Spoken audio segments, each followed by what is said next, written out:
Students, हम लोग अपना नया टॉपिक लेकर आए हैं और वो टॉपिक बड़ा ही मज़ेदार रहेगा। देखिएगा, लास्ट क्लास में हमने जो चीज़ें पढ़ी ना, जो लास्ट क्लास में हमने टॉपिक्स पढ़े, वो हमारे टॉपिक्स पता है कौन से थे? वो हमने पढ़ा था पैरेलैक्स मेथड के बारे में, ठीक है ना। आज मैं आपको डायमेंशंस के बारे में थोड़ा सा बताऊंगा और नेक्स्ट क्लास में मैं आपको डायमेंशंस के न्यूमेरिकल बताऊंगा। आपको डायमेंशन को देखो, एक तो रटना नहीं है, तरीका समझना है, क्योंकि आज का टॉपिक अगर आपको समझ में आ गया ना तो आप किसी भी क्वेश्चन का जवाब दे सकते हैं, ठीक है ना।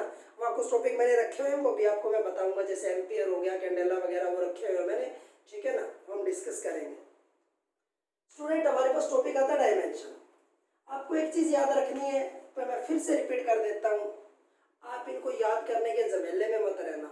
हम पढ़ते चलेंगे, सारा कुछ याद होता चलेगा, सिर्फ आपको यह तरीका समझना है, कंसेप्ट। जैसे स्टूडेंट, मैंने आपके सामने लिखा एरिया, लेंथ इनटू ब्रेड्थ। क्या इसमें कहीं मास का जिक्र हुआ? m0, दोनों लेंथ है l2 और टाइम का क्या हो गया हमारे पास? t0। हमारे पास होता है वॉल्यूम। वॉल्यूम क्या होता है? lbh, length into breadth into height, volume. आप जानते हैं इसमें मास का कहीं जिक्र हुआ? नहीं हुआ। तीनों हमारे पास लेंथ है l3, टाइम का जिक्र नहीं हुआ तो t0। उसके बाद आ गया हमारे पास वेलोसिटी या स्पीड। स्पीड हो गया हमारे पास डिस्टेंस बाय टाइम। वेलोसिटी वैसे होता है डिस्प्लेसमेंट बाय टाइम, लेकिन मैं समझाने के लिए बता रहा हूँ, इसमें मास नहीं आया, m0। देखिएगा, डिस्टेंस अकेला है तो l1, t1 अकेला है तो t1, लेकिन ऊपर जाएगा, एक बार मैं यही लिख देता हूँ, ये t1 है, अगर ये ऊपर जाएगा तो m0 l1 t-1, ऊपर जाएगा तो निशान इसका बदल जाएगा। उसके बाद मैंने कहा एक्सेलरेशन। एक्सेलरेशन मीन्स इसको हम लोग क्या बोलते हैं? Change in velocity by time. क्या बोलते हैं? वैसे होता है change in velocity by time, लेकिन मैंने लिखा वेलोसिटी बाय टाइम। तो वेलोसिटी का देखो ये रहा m0 l1 t-1, और ये टाइम मैंने लिख दिया t1। अब ये ऊपर जाएगा तो क्या हो जाएगा? m0 l1, ये ऊपर जाके माइनस t-2 हो जाएगा। फिर आ जाता है स्टूडेंट फोर्स। फोर्स आप लोग जानते हैं मास इनटू एक्सेलरेशन। तो देखिएगा, मास है अकेला m1 और एक्सेलरेशन क्या हो गया? m0 l1 t-2।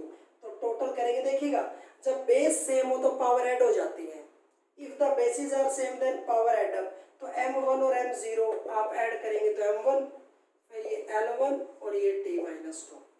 ये तो मैंने 5-6 समझाने के लिए बताया, आपको याद नहीं करना है, ध्यान रहेगा। अब देखिएगा आप लोग, इनका नाम है फिजिकल क्वांटिटी।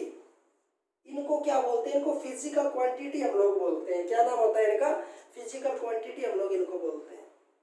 अब जो चीज़ हमारी है वो क्या, देखिएगा, याद रहेगा ना हमारे पास। मैंने डायमेंशनल फॉर्मूले लिखे, फिर मैंने इनके बारे में बताया कि कैसे हमारे पास डायमेंशनल फॉर्मूले आपको याद क्या करने हैं, कैसे करने हैं, लेकिन याद नहीं करने हैं, बताने का तरीका सीखना है, ठीक है ना। अब मैं कुछ रख लेता हूँ, एक आध को मैं साफ कर देता हूँ यहाँ से, ठीक है। 90-95 के करीब आपको ये मिलेंगे, तो ये आपको रटने नहीं है, ये याद हो जाएंगे जब हम टॉपिक्स पढ़ते चलेंगे, तो ज़्यादा टेंशन नहीं लेनी है। अब स्टूडेंट, सबसे पहली डेफिनेशन आती है, आखिर डायमेंशन क्या होता है? पहला क्वेश्चन यही आता है, डायमेंशन चीज क्या होती है?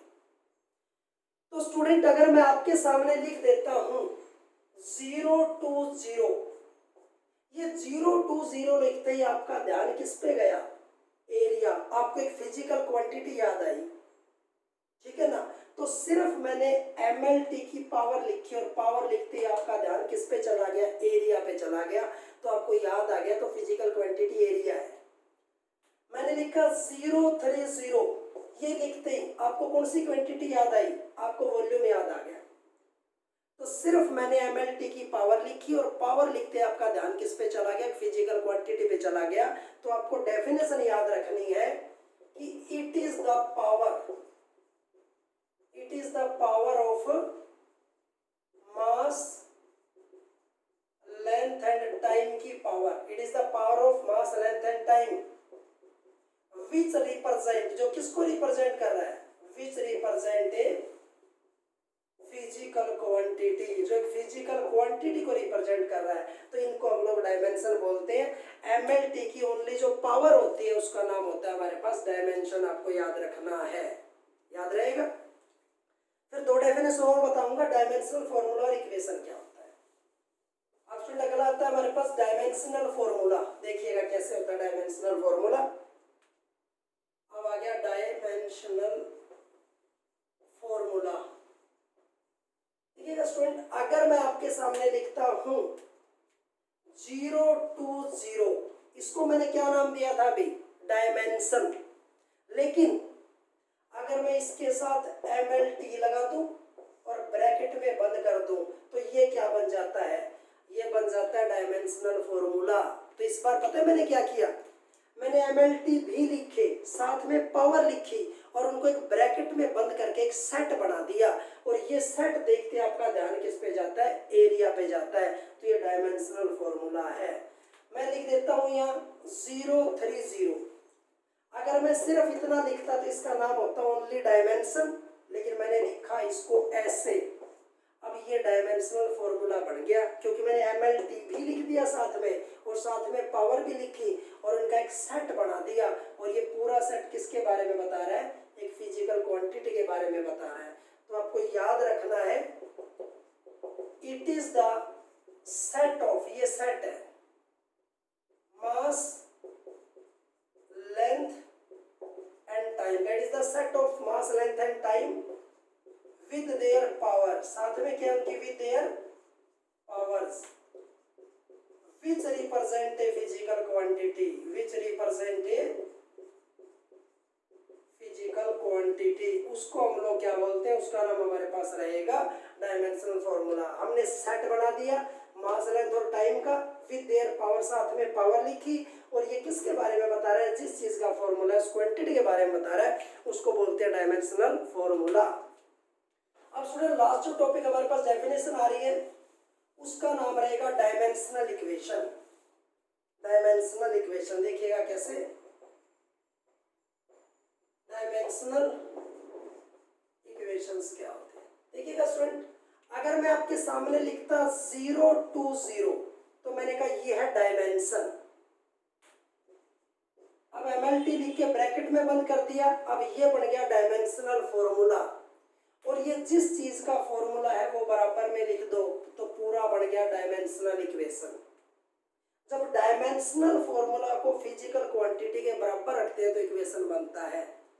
मैंने लिखा कुछ भी 1 - 2, ये बढ़ गया डायमेंशन। अगर मैं सिर्फ पावर लिखता हूं, अब क्या बढ़ गया डायमेंशनल फॉर्मूला। और जिस चीज का फॉर्मूला होता है वो चीज बराबर लिख दे तो क्या बढ़ गया डायमेंशनल इक्वेशन। तो आपको याद रखना है, when dimensional formula is equal to that physical quantity, that physical quantity याद रहेगा ना हमारे पास। When dimensional formula is put equal to that physical quantity, उसको हम लोग क्या बोलते हैं, उसका नाम हमारे पास रहेगा डायमेंशनल इक्वेशन। सिर्फ पावर लिखी तो वो हो गया डायमेंशन, पावर का सेट बना के MLT भी लिख दिया तो डायमेंशनल फॉर्मूला। और जिस चीज का फॉर्मूला है अगर वो उस क्वांटिटी के बराबर रख दिया जाए तो बनेगा डायमेंशनल इक्वेशन। अब मैं इसके 3 एप्लीकेशन और बताने जा रहा हूँ जो न्यूमेरिकल हमारे एग्जाम में आते हैं।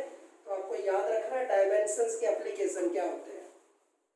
इनके न्यूमेरिकल बड़े मजेदार होते हैं। नेक्स्ट क्लास में मैं आपको बड़े अच्छे न्यूमेरिकल बताऊंगा, आप उनको पलक झपकते ही सोल्व कर दोगे, बहुत ही मजेदार कंसेप्ट रहेंगे। तो स्टूडेंट सबसे पहले इसके एप्लीकेशन जो होंगे हमारे पास वो क्या क्या एप्लीकेशन होते हैं देखिएगा। एप्लीकेशन हमारे पास जो रहेंगे ये रहेंगे। देखिएगा सबसे पहले आप चेक कर सकते हो कोई फॉर्मूला सही है कि गलत है। सबसे पहला जो फॉर्मूला होता है हमारे पास, check the correctness, check the correctness या एक्यूरेसी आप लोग बोल देते हैं। आप चेक कर सकते हैं कि कोई फॉर्मूला सही है या गलत है। डायमेंशन का इस्तेमाल करके हम चेक कर सकते हैं हमारा फॉर्मूला सही होगा या गलत होगा। इसका न्यूमेरिकल अक्सर एग्जाम्स में आ जाता है, ठीक है ना। तो पहला एप्लीकेशन जो रहेगा चेक द फॉर्मूला। अगली क्लास में हम इसका न्यूमेरिकल डिस्कस करेंगे। दूसरा आ जाता है हमारे पास to derive new formula, to derive new formula. इसके अंदर पता आप क्या करेंगे, आप एक नया फॉर्मूला बना सकते हैं, आप एक नया फॉर्मूला जनरेट कर सकते हैं। पहला फॉर्मूला चेक भी कर सकते हैं आप, कोई नई चीज दे देगा आपको, सही है या गलत है। और दूसरा, आप फॉर्मूला अपना बना सकते हैं अपनी मर्जी से, तो टू डिराइव न्यू फॉर्मूला। और स्टूडेंट तीसरा रहेगा to convert one system of unit into another. आप एक सिस्टम ऑफ यूनिट से दूसरा सिस्टम बना सकते हैं, किसी भी चीज को हम कन्वर्ट कर सकते हैं, बदल सकते हैं, याद रखना है। आज के हमारे ये टॉपिक्स थे जो आपको अच्छे से समझने थे, अच्छे से आप इनको देखिएगा। अगली क्लास में इनके बेस पे मैं न्यूमेरिकल लेके आऊंगा, ठीक है ना। तब तक आप प्रैक्टिस करते रहिएगा। Thank you.